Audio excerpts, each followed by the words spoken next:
All right, in this episode, we talk about the difference in radar gun readings and the best way to improve hip and thoracic mobility.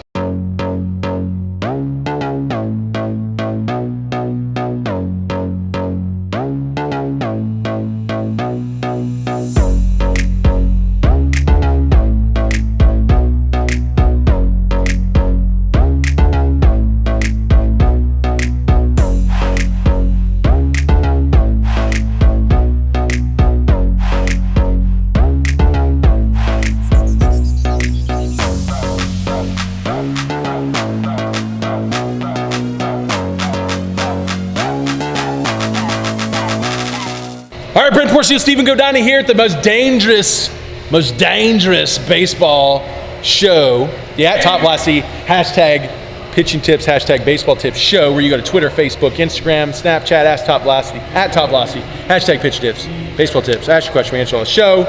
But be careful, enter at your own risk, watch at your own risk. We've been known to be very dangerous. And the advice we give here, we're risk takers, we push limits. We expect a lot of you, specifically a lot of velocity, and we usually get it, right? But be careful. What's the question for today? Mikey No Buns asks, what's the difference between the radar behind the pitcher and behind the catcher? Does it affect the reading? Good question, Mikey. Mikey No Buns, hey, forget about it, right? What's the Boston accents today, dude? Yeah, I don't know. I was back. All right, so a good radar gun, like a stalker gun, is going to give you readings at all times. So you could have a bug flying in the corner, it's going to pick it up. You have a car driving by, it's going to pick it up. But you see the ball in your hand, it's going to pick it up, and then it's going to pick it up over the plate. It'll show you two readings. It'll show you pretty much that top peak rating and that rating over the plate. So typically it slows down, right? The ball slows down. But if you see a guy who can, say, throw 95 out of the hand and then throws 93 over the plate, that's awesome, right? You might see, I don't know where they typically ranges sit, but I typically see like 4 to 5 miles an hour of a decrease that goes to the catcher. Now, just because I'm standing by the catcher doesn't mean it's just picking up that reading. If I'm standing by the pitcher, it's just picking up the higher reading. It's not. Specifically on the stalkers, it'll show you both. Now, the jugs, they typically just grab peak heights, the top reading, and you can preset them all for that. But I don't really even see guns today, because they're so good, that are picking up different speeds based on where you are. Now, angles do matter, and they'll tell you, make sure you're on a straight on angle, either to the catcher or behind the catcher. But once you get there, a good gun should give you both readings, if not at least the peak reading. Anything you want to add? It was a pretty straightforward answer. Yeah. Good question. All right, next question. Danny Muniz asks, what is the best way to improve hip mobility and thoracic mobility? All right, Danny, good question. We get a lot of that here because most guys come in here with poor ankle dorsiflexion and then poor hip mobility, and thoracic too. Thoracic, not as much, but thoracic mobility is important.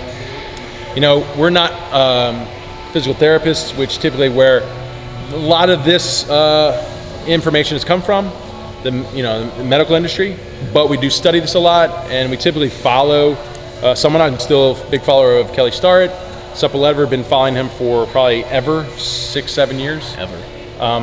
And his new book, The New Supple Leopard, is crazy. It's great. Yep. But there's also other great guys out there too. So point is, search YouTube for that. Search Kelly Starrett, Mobility Wad.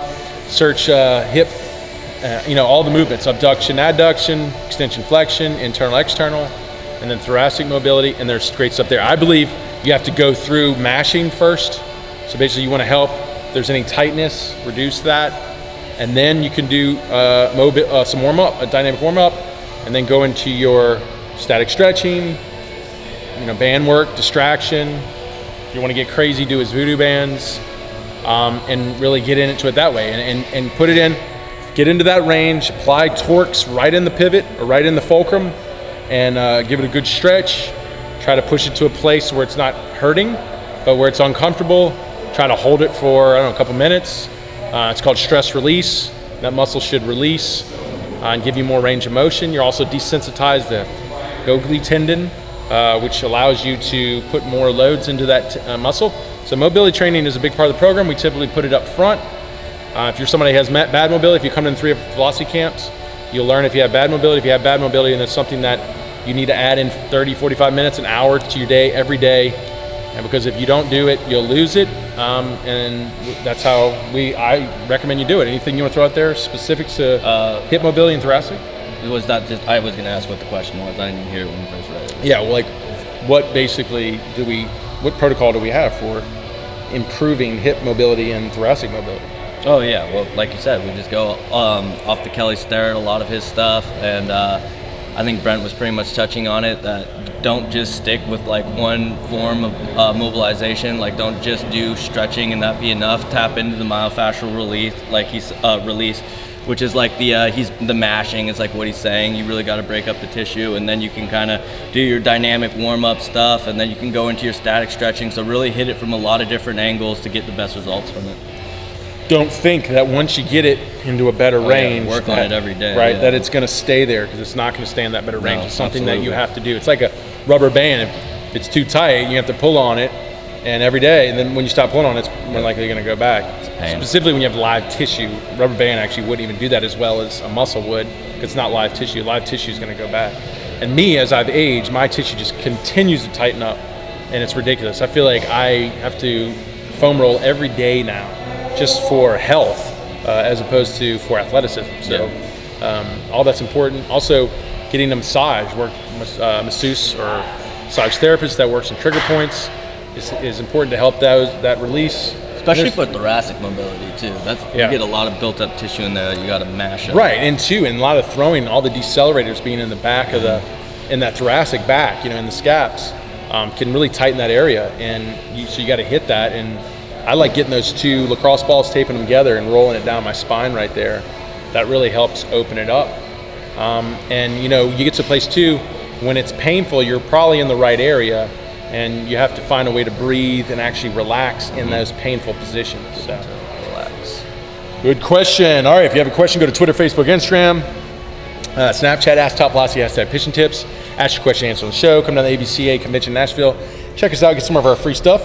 And come to 3H Velocity Camps, topvelocity.net. Check out all of our programs. Is the free stuff they're getting, is that some of the stuff that it was just given to me today? No. Okay, I was going to say, No. I was like, I pimped him out. Yo, oh yeah. Oh yeah. Steven will be selling probably. I'm going to look like I'm making it rain, but again, we're still broke. Right, we're still broke. That $6 has been spent. No, we're supposed to have these sleeves coming in, these Top Velocity sleeves. Oh, they haven't that are really come yet? cool. That's what I was going to ask. They ship on the 21st. Those are going to be And then we're cool. supposed to I'm have, hoping. we got stickers, cool, like really cool stickers. I know, who's big on them? Stickers? I don't know, they're kind of cool. Oh, the stickers are sweet. I got them on my laptop. Yeah, it's a big one, yeah. And what else? We'll be giving away probably a program or two, and then just hanging out, talking, doing some cool presentations on all our biomechanics and what we do. Yeah. I'm actually going to That'll be awesome. bring an Olympic training bar if I can get it in, and do some Olympic training right in the convention. That'd be sweet. Watch everybody, all the baseball coaches just crap their pants, like as I'm doing it, like, danger, don't do it. You're going to blow out your arm. Dangerous. So if you want to see that, definitely come to the convention if they let me have it in. Probably won't let me have it in. All right, see you on the next episode.